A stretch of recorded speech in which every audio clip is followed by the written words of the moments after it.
نحمده ونصلي على رسوله الكريم اما بعد فاعوذ بالله من الشيطان الرجيم بسم الله الرحمن الرحيم رب اشرح لي صدري ويسر لي امري واحلل عقدة من لساني يفقهوا قولي۔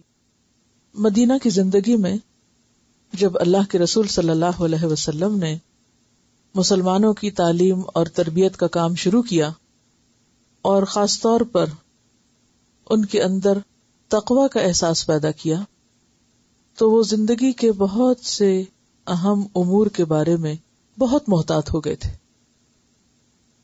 اس محتاط رویے کی وجہ سے کچھ احکامات پر عمل کرنے کے لیے ان کے ذہن میں سوال پیدا ہوئے۔ آج ہم دیکھتے ہیں ان کے کئی سوالوں کے جواب یہاں پر دیے جا رہے ہیں۔ سب سے پہلا سوال جو ہے وہ مال کے بارے میں ہے کہ یہ آپ سے پوچھتے ہیں کہ کیا خرچ کریں، کہاں خرچ کریں۔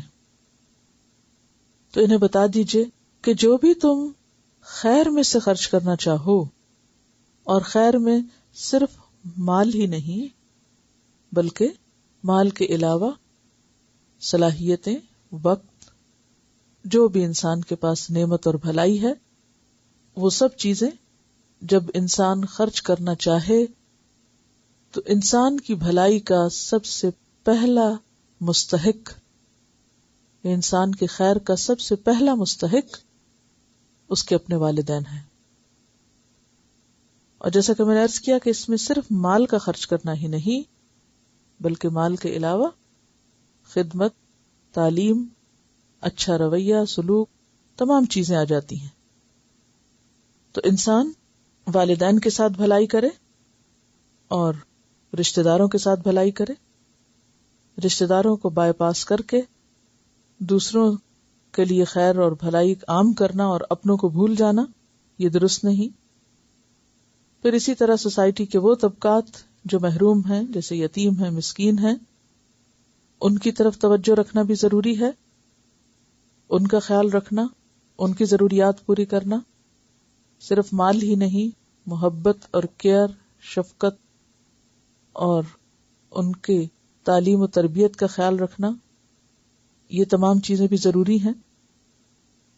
اسی طرح وہ تمام مستحق لوگ جو مساکین میں شامل ہیں اور مسافر جو اجنبی ہیں، جو نہ آپ کے رشتہ دار ہیں اور نہ یتیم اور مسکین ہیں، لیکن بحیثیت انسان کے ان کی مخصوص حالات کی وجہ سے ان کے ساتھ خیر و بھلائی کا سلوک کرو۔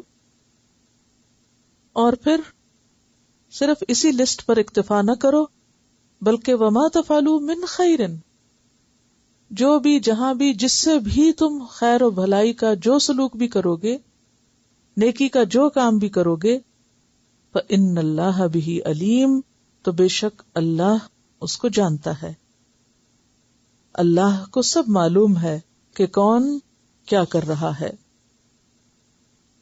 اور جیسا کہ آپ جانتے ہیں کہ خرچ کرنا بخل کی نفی کرتا ہے، یہ انسان کی تنگ دلی اور اندر کی گھٹن کو دور کرتا ہے۔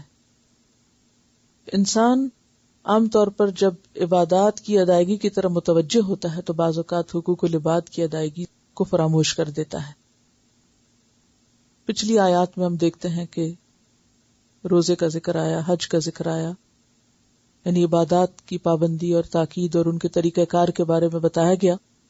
تو یہاں پھر صرف زکوٰۃ کا ذکر نہیں یا صرف فرائض کی ادائیگی کا ذکر نہیں بلکہ عمومی نیکیوں کی طرف متوجہ کیا جا رہا ہے کہ جو انسان کے اچھے اخلاق سے متعلق ہیں، بہترین اخلاق کی نمائندگی کرتی ہیں۔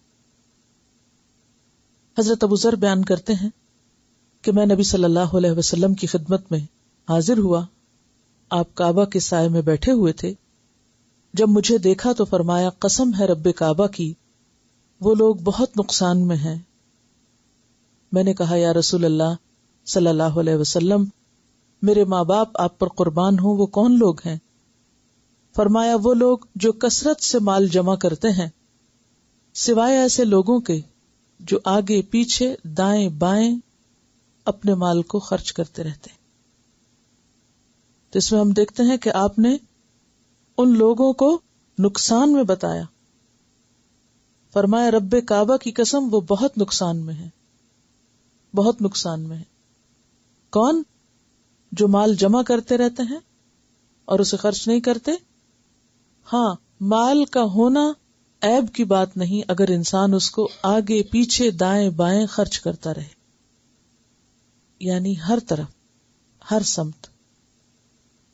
اور آگے پیچھے دائیں بائیں سے مراد کیا ہے؟ جیسے والدین ہیں، رشتہ دار ہیں، یتیم ہیں، مسکین ہیں، ابن السبیل ہیں، اور اس کے علاوہ معاشرے میں جو بھی جہاں بھی ضرورت مند نظر آتا ہے، بلکہ مسکین کے اندر تمام ضرورت مند ہی شامل ہو جاتے ہیں.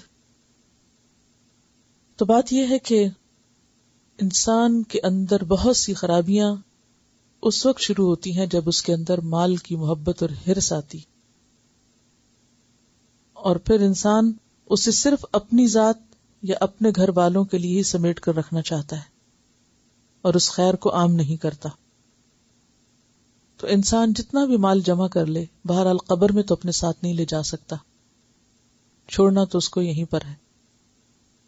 اس لیے آپ صلی اللہ علیہ وسلم نے جب لوگوں کو مال خرچ کرنے پر، خیر کو عام کرنے پر اکسایا تو آپ نے فرمایا تم میں سے ایسا کون شخص ہے جو اپنے وارث کے مال کو اپنے مال سے زیادہ عزیز سمجھتا ہے.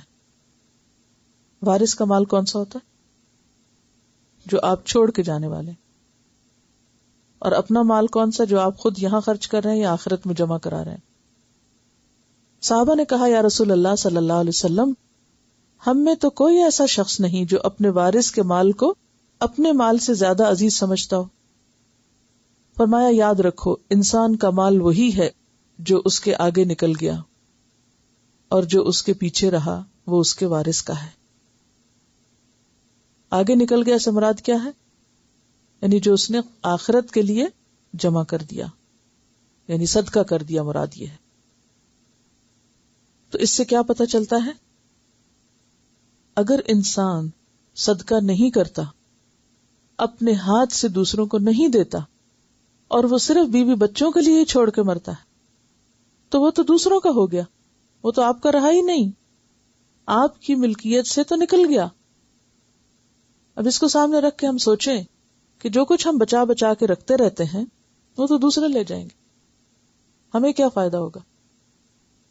ہمیں اسی کا فائدہ ہوگا جو ہم بچوں پر بھی اچھی نیت اور اچھے جذبے کے ساتھ خرچ کریں، اور پھر اپنی آخرت کے لیے خاص طور پر خیر اور بھلائی کے کاموں میں خرچ کریں. سبحانک اللہم و بحمدک، نشہد ان لا الہ الا انت، نستغفرک و نتوب الیک.